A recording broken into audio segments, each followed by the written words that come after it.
Palavra de Deus, quero te convidar, nós vamos voltar hoje. Semana passada nós tivemos aqui a despedida do pastor Manuel, junto com a sua esposa Joyce, e eles vão ficar aqui até o dia 10, então se você quiser fazer um churrasco, convidar os pastores para irem na sua casa, nós vamos. Eu tenho que levar ele, porque ele está sem carro, então tem que ir junto. Então eu vou, eu fui na Mariana esses dias. Fabio, está entendendo? Então, por favor, tá? Anota aí.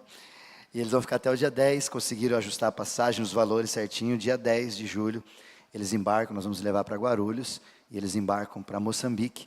Então, nós tivemos domingo passado a despedida, e quebramos um pouco a nossa série, mas vamos voltar hoje, falar da nossa série, que é a própria frase, o próprio tema da série, ela é um pouco confrontadora, né? Igreja fora da igreja.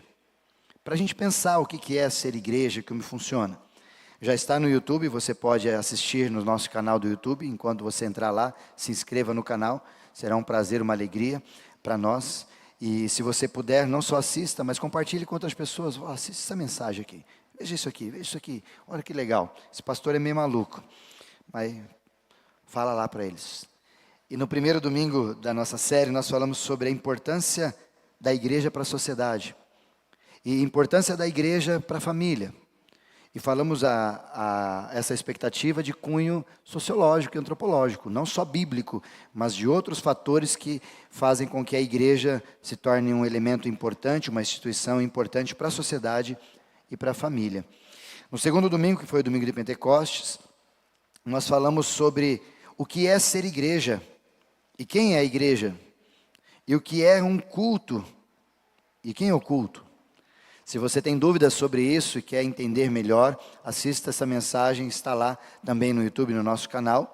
E nesse encontro, a gente conversou um pouquinho sobre a questão de ser, o culto, ser igreja, quem nós somos, etc. e tal. E chegamos a algumas conclusões, como por exemplo, a conclusão de que igreja é o que nós somos e não onde nós estamos. Conclusão muito importante. Chegamos à conclusão nessa primeira fase de que igreja é uma missão que nós vivemos e não uma rotina que nós apenas a temos. E aprendemos também que igreja é para comunhão e serviço, e não para um isolamento espiritual, onde a gente só se reúne para adorar e acaba aqui, o culto acaba, a gente está livre de uma consciência espiritualizada. Aí, semana retrasada, quando nós estávamos na série, nós mudamos a fase. Se no primeiro nós falamos sobre os encontros, na segunda parte da nossa série, nós falamos um pouquinho sobre o que a gente faz aqui.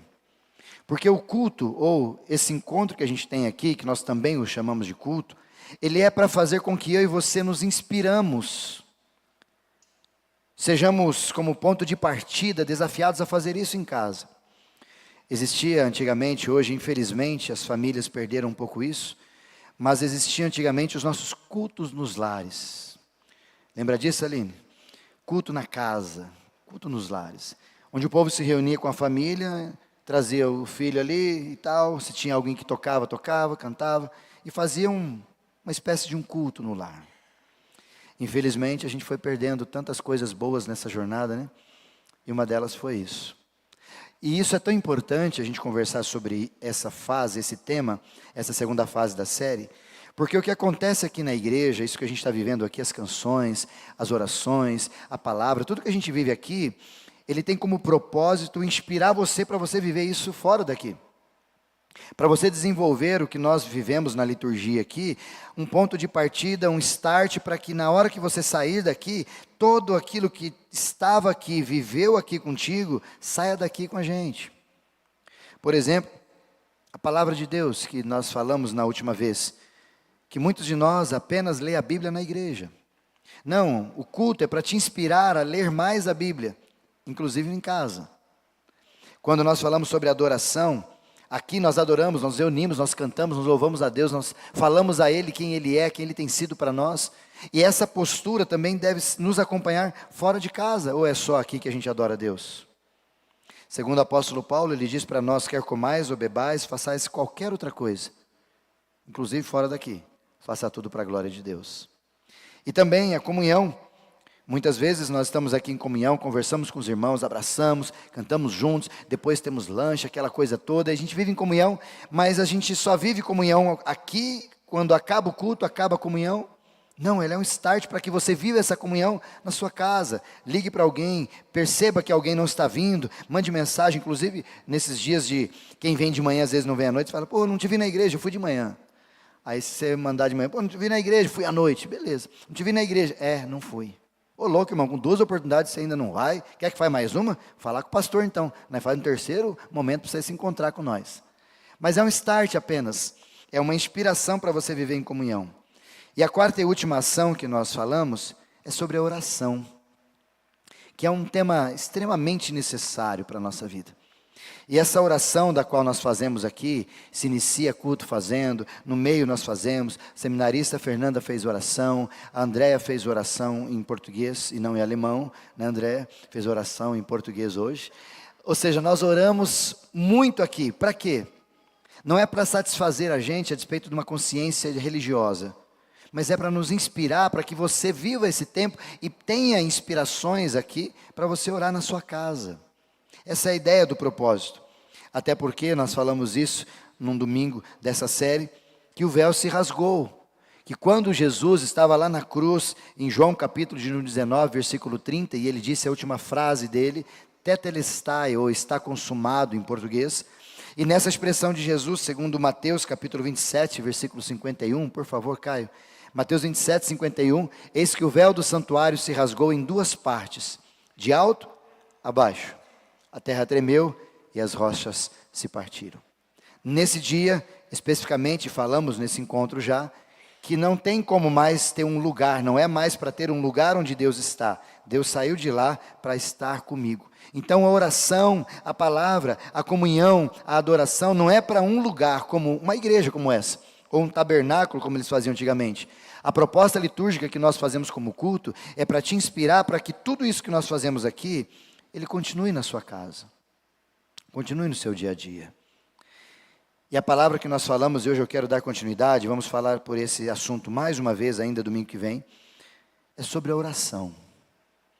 Hoje assistindo um filme nesse intervalo, coloquei lá para assistir e acabei assistindo pela 4ª ou 5ª vez provavelmente, A Forja. Se você não assistiu, assista, muito bom, inclusive os homens. E uma mulher disse de oração lá, inclusive ela faz o filme Quarto de Guerra, e ela disse uma expressão muito linda sobre oração, dizendo, a gente precisa tomar cuidado, para não usar a oração igual step de carro. Você só lembra quando fura pneu. Você só lembra quando alguma coisa aconteceu. Está lá, mas só é acessível quando você... Muita gente usa da oração assim. E ela sugere, nos orienta, nos aconselha a gente usar a oração como volante do carro. Que toda hora está ali. Sem volante, você nem de carro anda. Algo essencial. Até porque eu conheço alguns irmãos que o step está murcho e nem sabe, né? Ou nem step tem no carro. E às vezes a gente vive a vida em oração desse jeito. Se precisar. E quantos de nós, muitas vezes, oramos, ou pedimos para os outros orarem, e não está errado você fazer isso, mas quantas vezes nós oramos para que Deus se manifeste, Deus faça algo, inclusive por enfermidade, ou por um trabalho, alguma coisa, e de repente Deus responde e a gente para de falar com Ele. A gente deixa de orar. A gente esquece que a oração não é isso, e não é só isso, não é só para isso. E quando eu olho para a oração, volto a dizer que na minha concepção a oração é uma categoria de mistério. De muitas que a Bíblia tem, oração é difícil de você tê-la de forma prática, como compreender a soterologia, como compreender a pneumatologia ou qualquer outro assunto específico. Oração é difícil. Porque parece que algumas orações nossas são ouvidas e outras não, não é? Parece que Deus fala algumas coisas para a gente e fala, eita. Parece que a gente pede e o irmãozinho do lado atende e nós não. Tenho falado isso com uma pessoa, tem gente que fica grávido na noite. Tem gente que em várias noites, remédio, vai e não consegue. Como que Deus ouve um e não ouve o outro? Estranho, não? Como que Deus consegue ouvir a oração de A e não ouve a oração de B, restaura A e não restaura B? Como algumas vezes já ouvi algumas mulheres falando, eu estou orando faz mais de 20 anos pela conversão do meu marido. E os outros, 1 ano orou, já está. Como assim, Jesus? Por que a gente tem esse processo de experiências pessoais, necessidades diferentes, mas a gente começa a olhar para a categoria da oração e a gente percebe que é um assunto difícil. E talvez por isso que a gente tem algumas desculpas por causa da oração. Na semana retrasada falei sobre o livro do Tim Keller, chamado Oração, sugiro que você leia, se você quiser eu tenho em PDF. E ele vai falar um pouquinho como naquele tempo de 2001, nas Torres Gêmeas, aquilo incomodou tanto ele que ele começou a ter um estilo de oração diferenciado e nunca mais parou. E a oração, ela precisa fazer parte da nossa vida diária. Faz. A gente ora. Você tem um tempo de oração? Você tem um momento onde você conversa com Deus, onde você para, onde intencionalmente você vai para um lugar chamado, que a gente fala de quarto secreto, e ali você se encanta e se encontra com o Pai? Você tem isso? Algumas desculpas que eu vejo que algumas pessoas dão porque não oram, e eu as selecionei na semana retrasada e quero só lembrá-las aqui, é porque a gente não ora porque a gente não sabe orar. Pastor, eu não sei orar. Outros dão as desculpas dizendo, pastor, não tem tempo, a minha vida é uma correria. Outros dizem às vezes que eu estou cansado demais para orar. Pastor, eu chego em casa cansado, eu saio cansado, não dá. Outros dizem que não ora porque não vê resultado. Pastor, faz tempo que eu estou orando e não sai do lugar, não dá resultado. Então, desanimei. E por último, muitos oram na perspectiva bíblica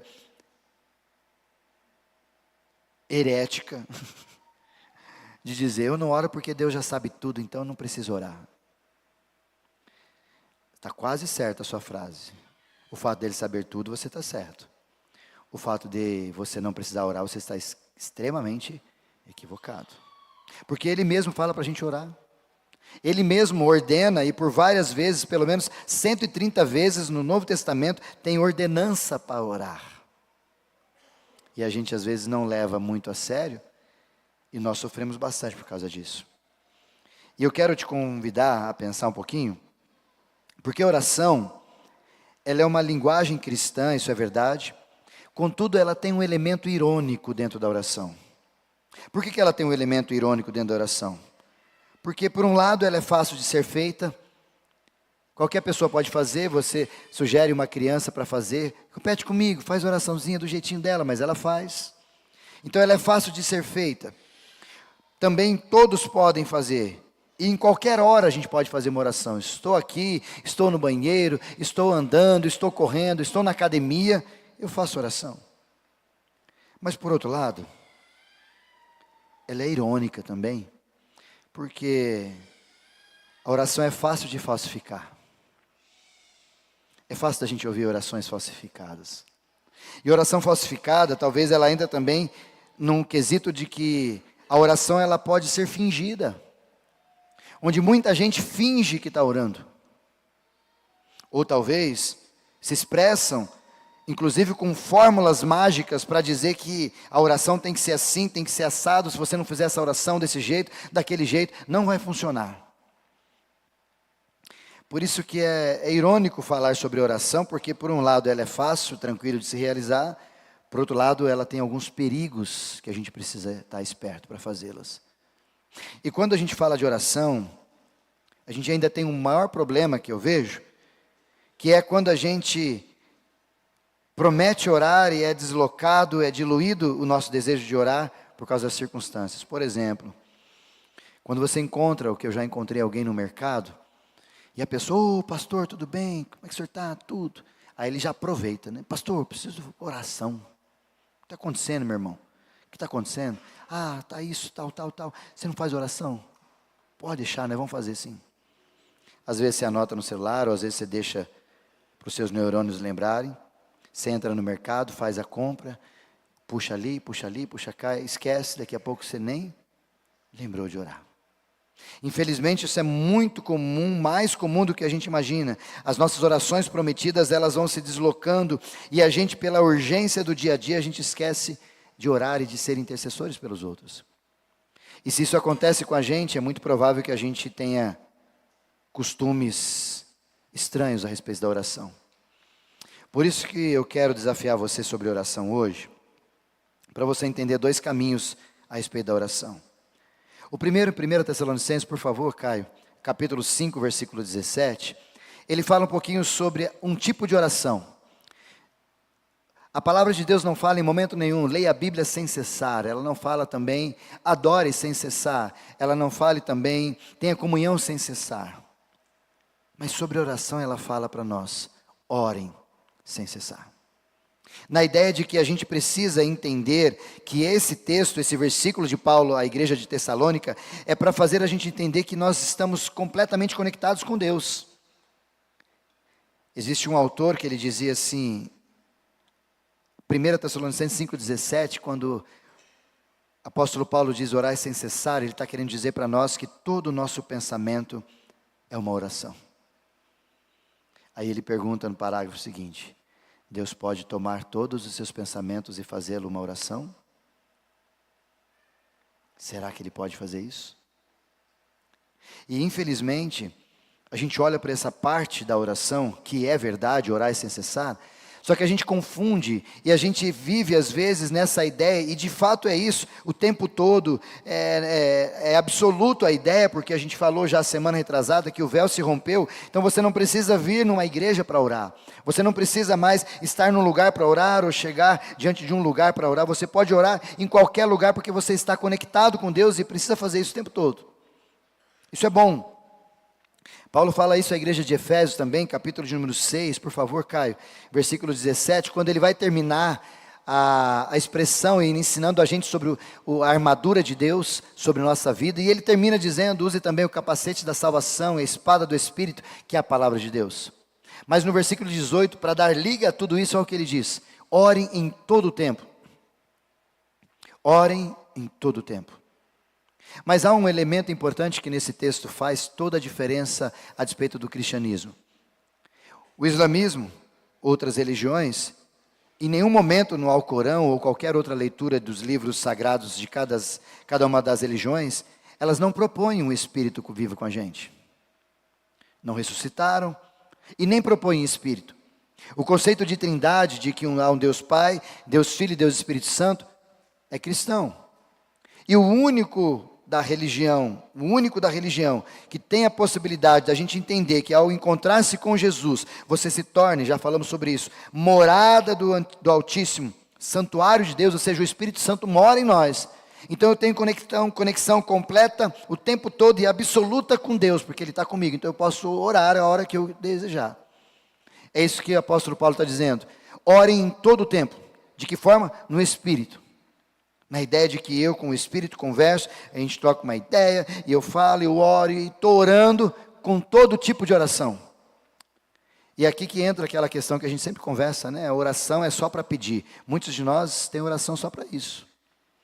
Quando vai para orar, é para fazer uma lista para Deus, para falar o que Deus tem que fazer, para dar diagnóstico para Deus, e falar, Senhor, o Senhor não está trabalhando certo, o Senhor não gosta muito do fulano, e a gente vai falando, dando regras, dando ideias e dando mandamento para Deus.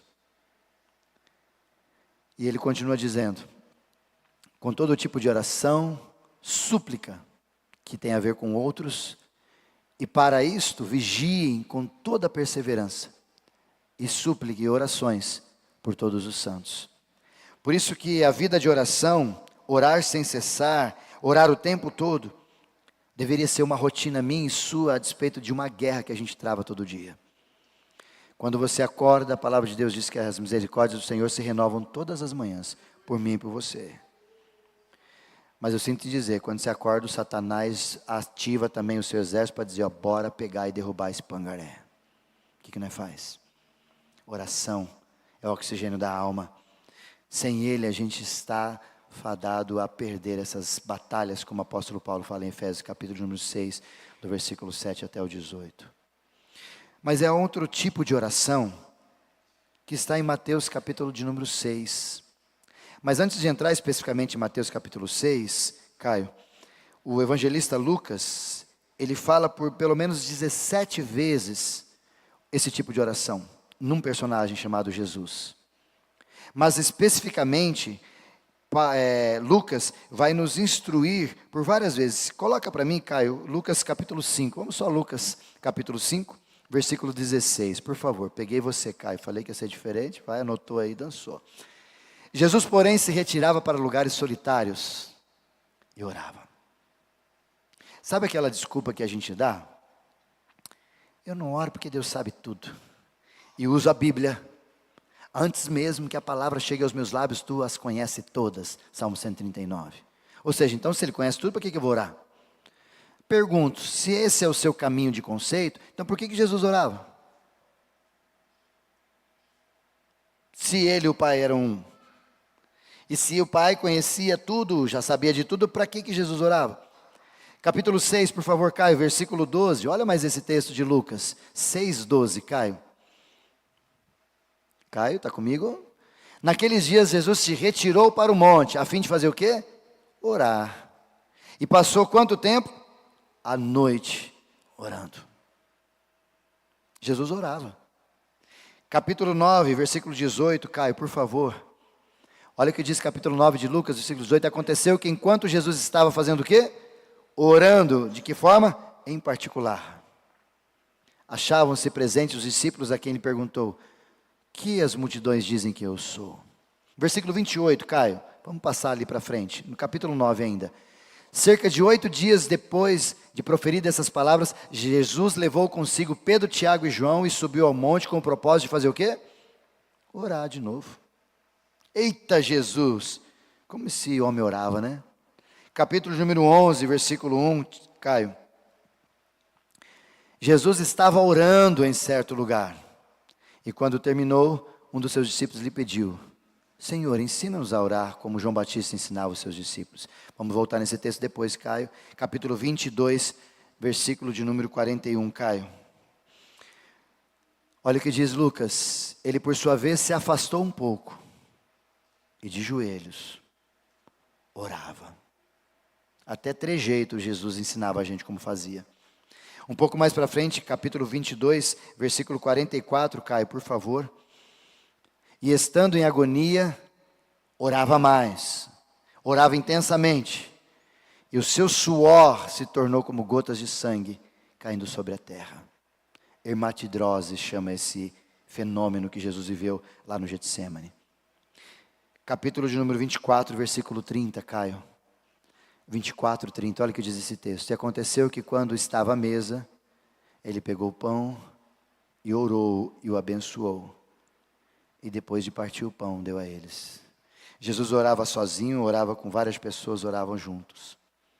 Por isso que há um tipo de oração que é aquela de Wi-Fi, que faz com que eu e você tenhamos conexão clara com Deus, e você pode orar o tempo que você quiser, a hora que você quiser, no lugar que você quiser.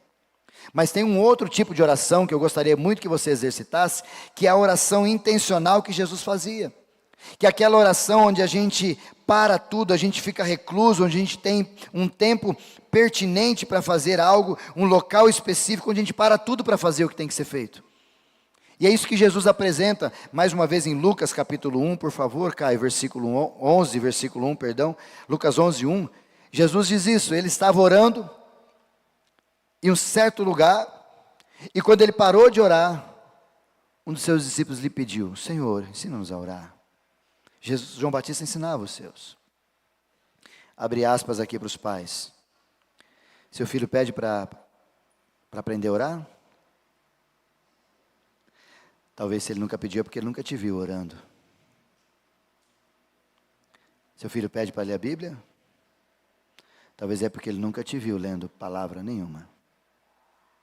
Seu filho pede para jogar bola. É óbvio que ele te vê jogando bola.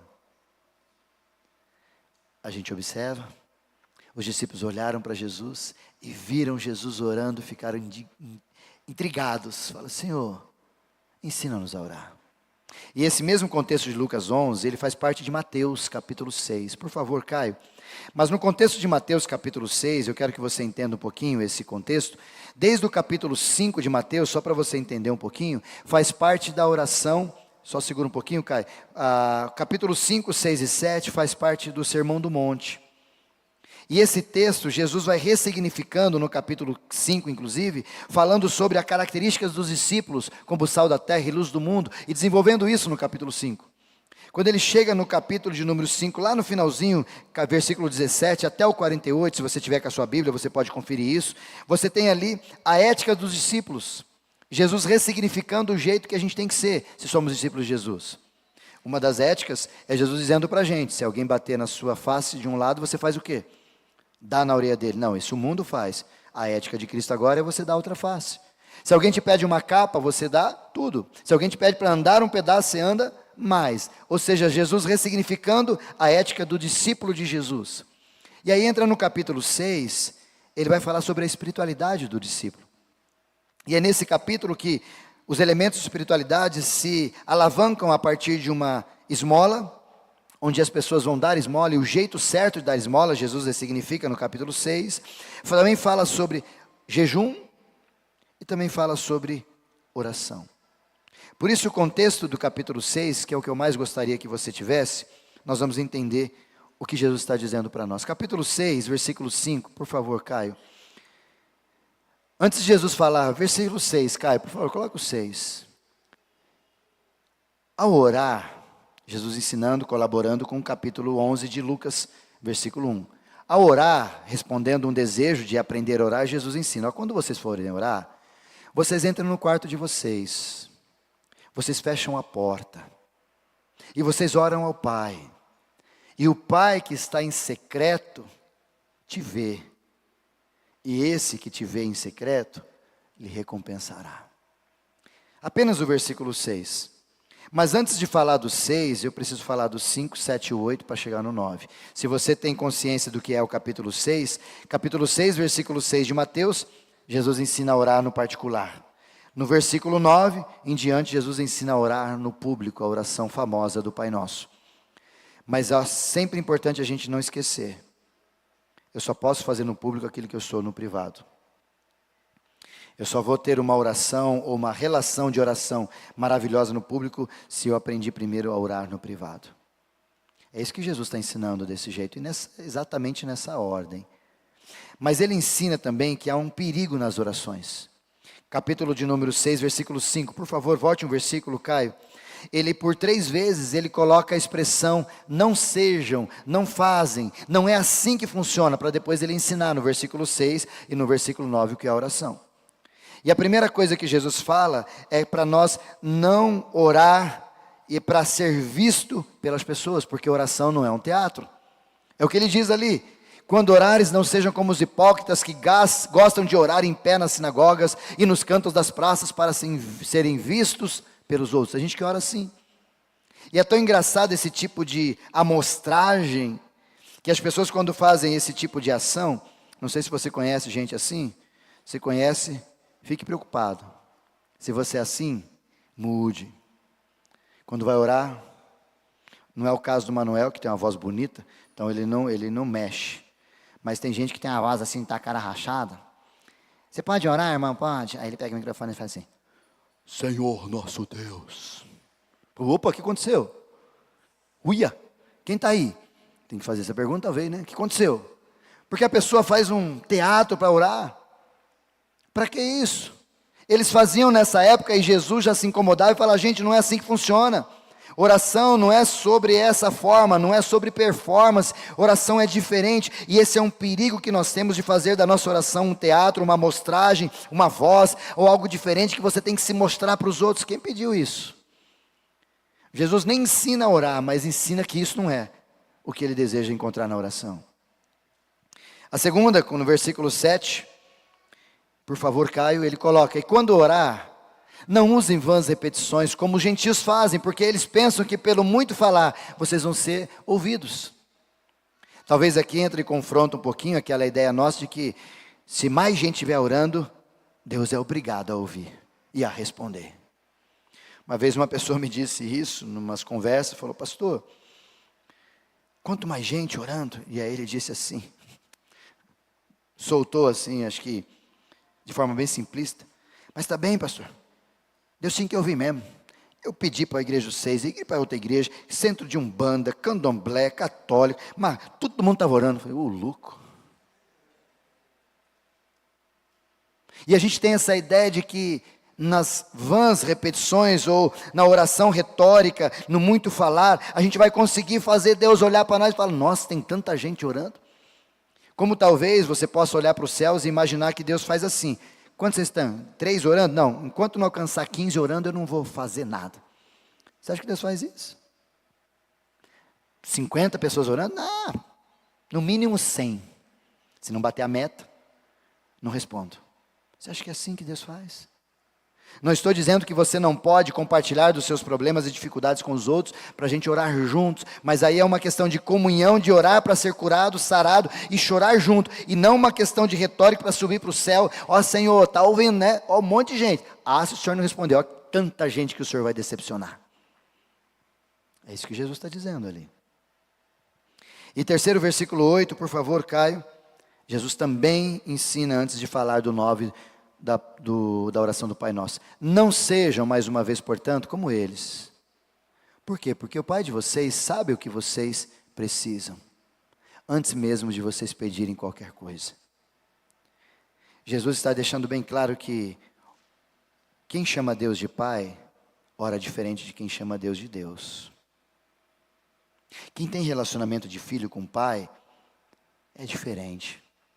E aqui eu quero chamar a sua atenção, porque me parece que a gente olha para a oração apenas como algo religioso, onde eu me aproximo de alguém que tem que atender às minhas necessidades. Como eu disse no início, na proposta do filme, eu olho a relação minha com Deus como se eu tivesse um carro e a oração fosse o estepe do carro. Que quando eu preciso eu lembro de Deus para orar, mas quando as coisas estão boas, Deus nem aí aparece, nem lembro se tem. Cuidado, estepe murcha sozinho.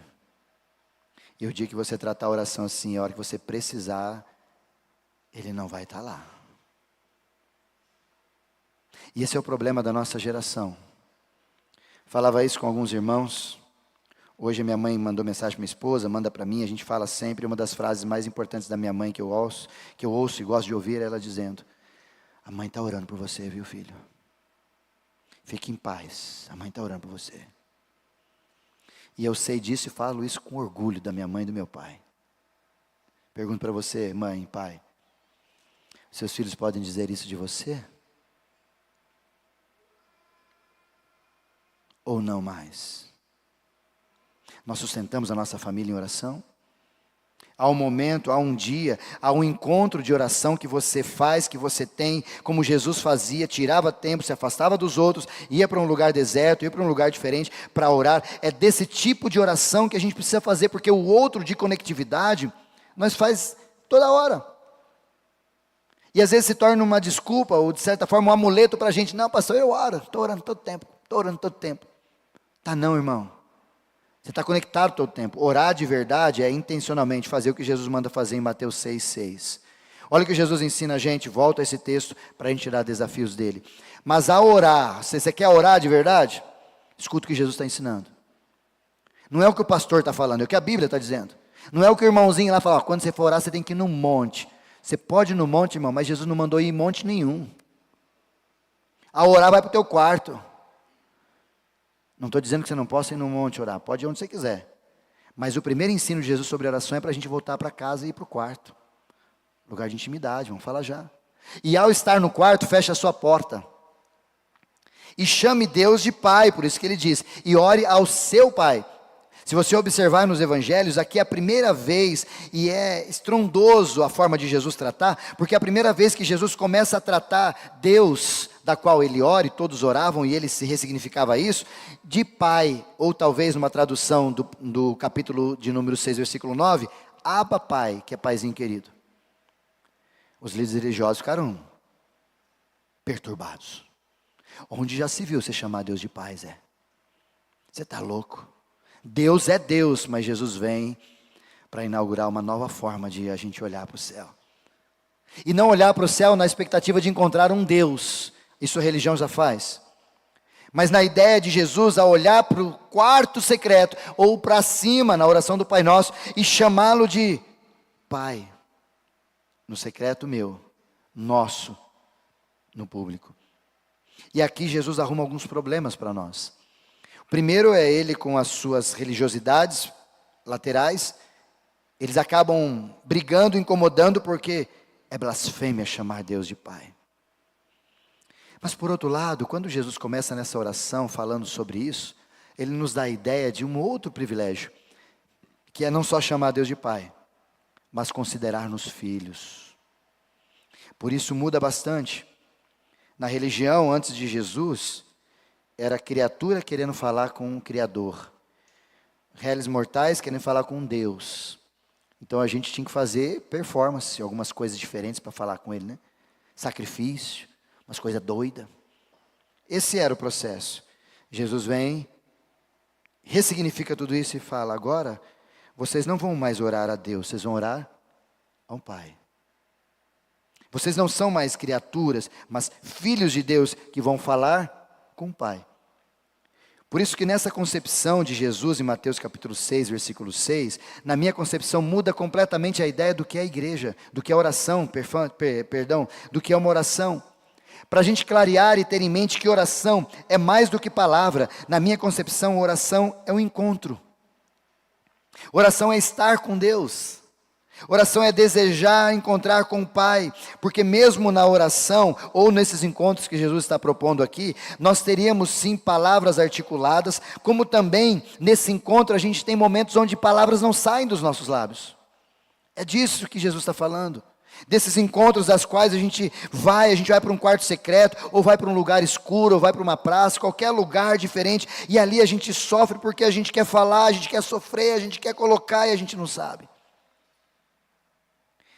Mas nesse texto tem uma palavra também difícil para a gente guardar. Brinquei com os irmãos de manhã, mas eu queria que você entendesse, se é uma oração, o verbo ali não é ver, seria ouvir, não é? Olha ali. E o seu pai que ouve no secreto seria mais correto para a gente, pelo que a gente acha que é a oração. Mas o verbo não é ouvir, o verbo é ver. Dando a ideia de que Deus não está tão interessado no que você fala. Está interessado em quem você é. Não que palavras não sejam importantes nessas horas, mas é que algumas dessas palavras das quais nós proferimos, não é o que o coração sente, não é o que o coração quer. E a gente por performance, ou por alguma estrutura que a gente quer mostrar para o céu, nós nos auto-enganamos e nos auto-sabotamos diante do Pai. Está doendo? Então chega no quarto secreto e fala: Pai, está difícil. Hoje está difícil. Por que a gente não abre o coração? Tendo em vista que Ele vê e não apenas nos ouve. Por que a gente não coloca diante do Pai as nossas mazelas, as nossas dificuldades e sejamos honestos com Ele, porque Ele sabe mesmo antes das palavras chegarem aos nossos lábios? O versículo seguinte diz isso. Por que a gente então não chega e não senta e só fica ali? Falo para minha esposa quantas vezes eu chego na minha cadeira de conversar com Deus, e quando eu sento lá, às vezes eu sento na minha cadeira para orar e fico ali quieto em silêncio, choro, e fico ali conversando com Deus no secreto, fico quieto, não sai palavra. E o apóstolo Paulo sabia disso, tanto que ele disse que o Espírito Santo de Deus nos ajuda a orar, porque a gente não sabe orar como convém, e com gemidos inexprimíveis ele nos ajuda a viver essa dinâmica. Mas isso é possível quando a gente se encontra no quarto. Isso é possível quando a gente se encontra no quarto. Por isso, queridos, Ele não só ouve, Ele quer ver. O fato dele querer ver tem a ideia de que Ele quer estar com a gente. O fato dele ver tem a ideia de que Ele está interessado em nós, mais do que o que nós falamos, mas no que nós nos encontramos. Me recordo de Gênesis, capítulo de número 3, quando nós temos ali, quando Adão e Eva pecaram, e de repente havia um encontro de Deus com os seus. No lusco-fusco, na viração do dia, Deus ia ao jardim conversar com os seus. Desde Gênesis, tinha a hora para você conversar com o Pai. Então, desde Gênesis, nós temos conexão de Wi-Fi, oração, e temos conexão intencional de oração. E é bem claro que no texto, quando eles pecaram, na hora de falar com Deus, eles estavam escondidos, e a palavra que Deus profere a Adão é: Adão, onde estás? Porque ele quer ver e não ouvir. E quando nós, sabotados pelo pecado, por nós mesmos, enfim, o que a gente faz é às vezes uma narrativa na expectativa de que Deus está nos ouvindo, mas nos esquecemos que a expectativa do processo é que Deus está nos vendo. Por isso que quando o véu se rompeu de alto a baixo, segundo o livro de João, isso trouxe responsabilidade muito séria para a gente. Onde nós estamos, Deus está com a gente. É no trabalho, nas redes sociais, é no lugar, no trânsito, é fazendo coisas boas, agradáveis, ou coisas desagradáveis, Deus está ali, ouvindo tudo e vendo tudo. Mas Jesus fecha com a gente no texto, por favor, Caio, deixa no capítulo de número 6, versículo 6, eu quero diluí-lo aqui e fazê-lo entender como que se ora então, pastor. Jesus disse para nós, mas, tem outra versão, Caio? Ela vai favorecer um pouquinho mais a compreensão.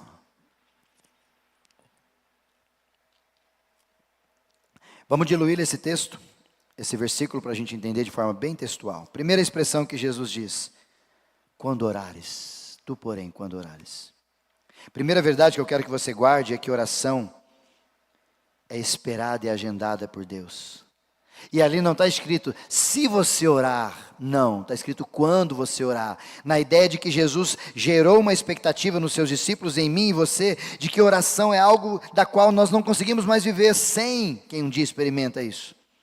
Por isso a ideia, quando você orar, é só uma questão de tempo, de organização, talvez a palavra-chave aqui, de disciplina. Por quê? Porque eu preciso orar. Cristão que não ora, tem um espírito sufocado, porque falta oxigênio para a sobrevivência. Não há vida, não há desenvolvimento. Vamos falar semana que vem, não acontece coisas que aconteceriam se você tivesse vida de oração. Por isso que a expectativa de Jesus é que a gente orasse mais, mas a gente ora pouco demais. Por isso que quando ele diz quando orares, ele não está dizendo se orares, ele está dizendo quando orares. A segunda, o texto continua dizendo, faz o que quando você orar? Entra no teu quarto. Essa expressão de eu entrar no teu quarto é a ideia que Jesus está trazendo para nós, para vivermos uma intimidade, é um convite de Deus, do nosso Pai, para vivermos uma intimidade com Ele. Porque o quarto é o lugar secreto, o quarto é o lugar onde a gente fica, o quarto é o lugar onde a gente leva pouca gente para conhecer. O quarto é o lugar de intimidade. E Ele nos chama a fazer isso, vai para o teu quarto secreto, e a ideia do secreto, inclusive em questão de mobília, o quarto da qual Ele diz, não é o mesmo quarto que tem a nossa cama, que tem esses lugares, não, naquele lugar é um lugar de dispensa, é um lugar separado, é um lugar onde ficavam as coisas mais importantes para a casa, para a sobrevivência, e é ali que você fica.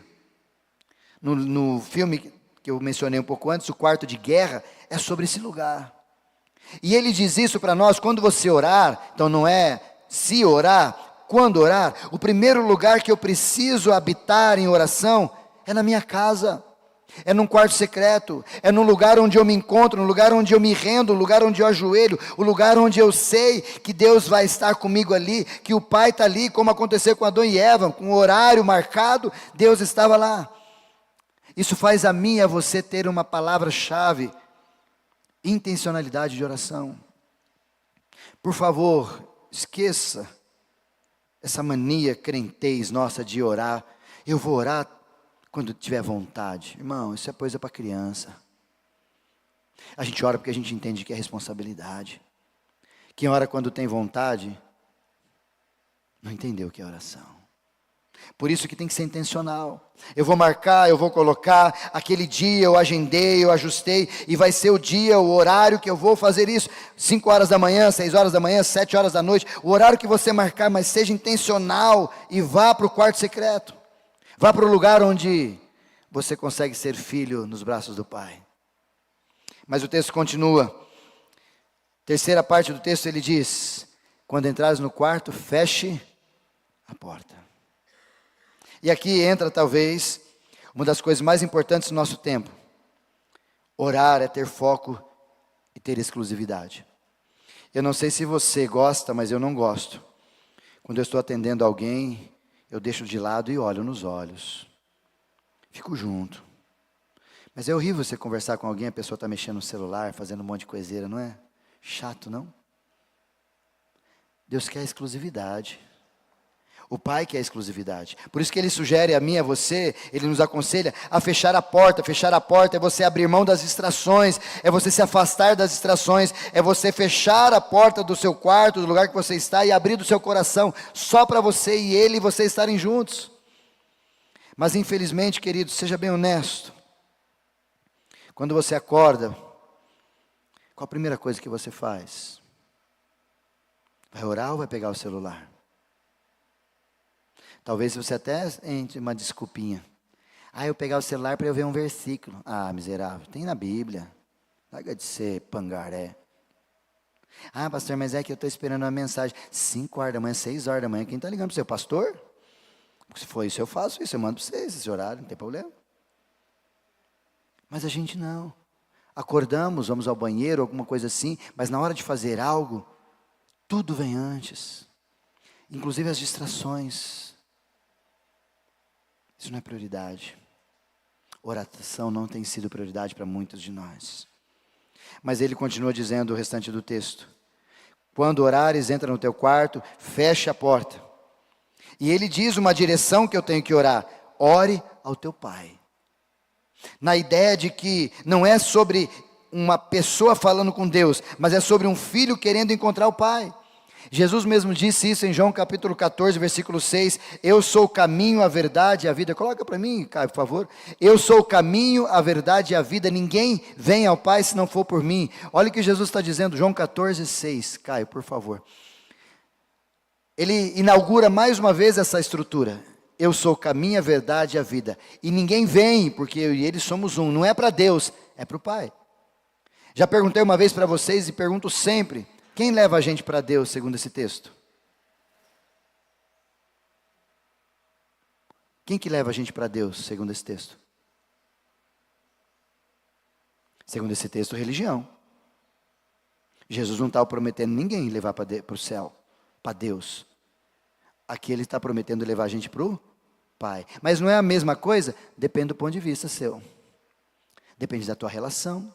Depende da sua maturidade para você entender que você é filho. Então não é sobre um Deus, é um filho falando com o Pai. E é isso que ele está querendo que a gente entenda quando ele fala sobre isso. Ore ao teu Pai. E olha que interessante, volta o texto para a gente, por favor, Caio, capítulo 6, versículo 6 de Mateus. E ele usa exatamente essa expressão.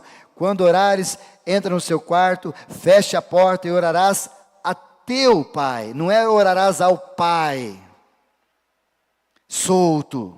Qualquer um, não é o teu, é aquele que se manifestou em amor a você, dando o seu próprio filho para que morresse por mim e por você, e eu preciso entender que ele é meu Pai, por isso que eu posso dizer no capítulo 6, versículo 9, Pai nosso, porque ele é meu e é seu, então juntando nós dois na coletividade, é o Pai, é nosso, então é meu.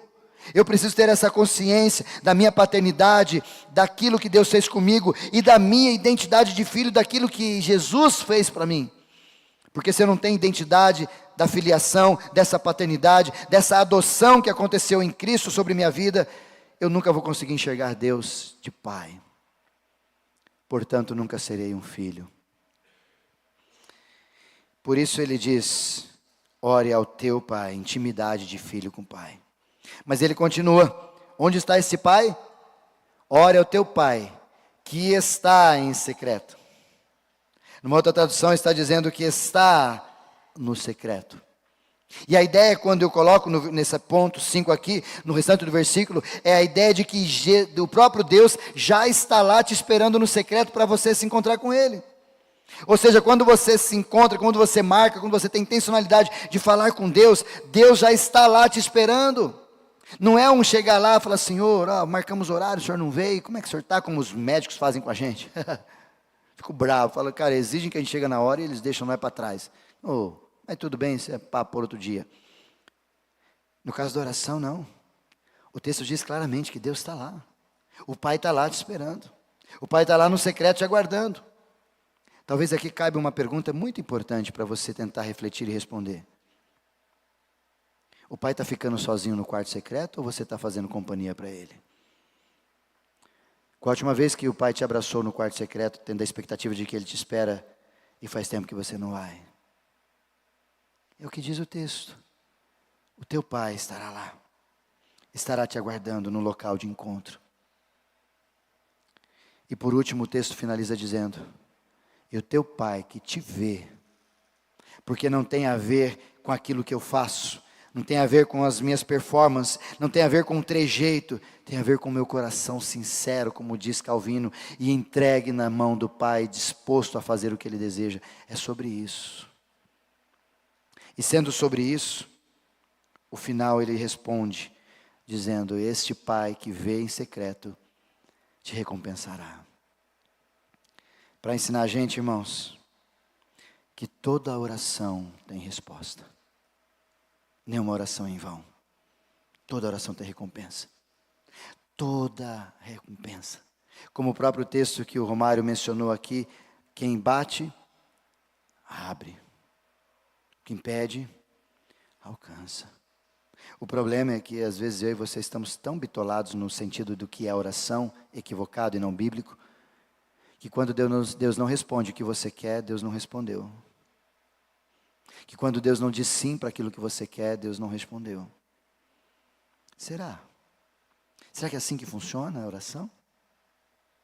Por isso, oração nunca é em vão, nunca será em vão. Algo acontece quando nós entramos no quarto secreto. E não é só sobre bênção, mas é sobre estar com Ele, é sobre viver essa confiança, é sobre o extraordinário acontecer quando a gente deseja, como filho, encontrar-se com o Pai. E as coisas maravilhosas acontecem nesse processo. Por isso que talvez na sua oração, às vezes você está dizendo, Senhor, cuida da minha mulher, transforme a minha mulher. Jesus, não aguento mais essa mulher. E Deus não muda a sua mulher. É porque talvez Deus está interessado em mudar você. Mais do que a sua mulher. E vice-versa. Senhor, me deu um novo trabalho, e de repente Deus não responde com um novo trabalho. É porque Ele quer trabalhar em você, para que você saiba trabalhar no trabalho que está, para que então você possa ter um novo trabalho. É Deus fazendo as coisas com a gente. Por isso que a oração sempre será respondida. Se você pede paciência a Deus, Deus te coloca em situações como, por exemplo, ter um pastor como esse que te tira do sério. Para gerar força e te treinar para ser paciente. Para você crescer nessa jornada. Por isso quero convidar o pessoal do louvor para subir e a gente vai encerrar no ouvir, refletir e agir. Eu quero te confrontar com algumas perguntas. A respeito de oração, inclusive domingo que vem, por favor, venha. Faça um favor a si mesmo e venha aprender mais sobre oração. E a ideia de aprender sobre oração, domingo que vem nós vamos falar sobre por que eu tenho que orar. Hoje como orar. Mas domingo que vem, por que eu tenho que orar? Se eu fosse você, eu ouvia o que Deus tem a nos dizer pela palavra dEle para domingo que vem. Mas antes disso, pergunto para você. Quanto tempo você gasta em oração hoje? Você acha que é suficiente? Você acha que pode ser mais? Você acha que você pode melhorar o seu exercício de oração na sua vida, tendo em vista que não é a hora que você orar, não é se você orar, não é se tiver vontade, como discípulos e filhos de Deus, Pai, é quando eu vou orar, se é de manhã, se é à tarde, se é à noite, ou se são 3 vezes por dia, como acontecia com Daniel, quando eu vou orar? A pergunta que eu te faço, a segunda, é se você acredita que você pode orar mais? Você acha que você pode orar mais? Você pode melhorar a sua vida de oração? Você pode achar um lugar na sua casa, de quarto secreto, um lugar na sua casa onde você pode se aprofundar mais, um lugar na sua casa onde você pode ter um ponto de encontro. E me perguntaram esses dias: pastor, mas em casa, se eu vou no banheiro, faz barulho. Se eu vou na sala, eu faço barulho, acordo. O cachorro acorda. Vai na garagem, entra dentro do carro. Faça do seu carro o seu quarto secreto. Ou saia dessa casa, vai para algum lugar que você possa ir antes do seu trabalho e faça daquele lugar um quarto secreto. O que a gente tem mais é desculpa do que ação intencional, não é? Talvez é por isso que a mediocridade está instalada sobre a igreja brasileira. Talvez é por isso que a gente não vive coisas maravilhosas com Deus, porque, spoiler de semana que vem, tem coisas que só acontecem com quem ora. E tem coisas que só acontecem com quem não ora. Semana que vem a gente fala melhor sobre isso. Quando começar a fazer isso, oriento você a fazer hoje, fazer logo, o quanto antes. Pois quanto menos você ora, mais a sua espiritualidade fica sufocada, mais problemas você tem e mais perdido você fica. Mas quanto mais você ora, mais direção você tem, mais ouvir a voz de Deus você está, e mais entendendo o que Ele tem para nós você está. Qual é a sua escolha? Ou melhor, qual é a sua decisão? Porque escolha é quando você tem várias coisas, decisão é quando você só tem orar ou não orar. Você decide o que você vai fazer. Ou você ora, ou você não ora, não tem meio termo. Porque todos conectados estamos, todos nós. Mas intencionalmente, só alguns fazem isso. Você é desses?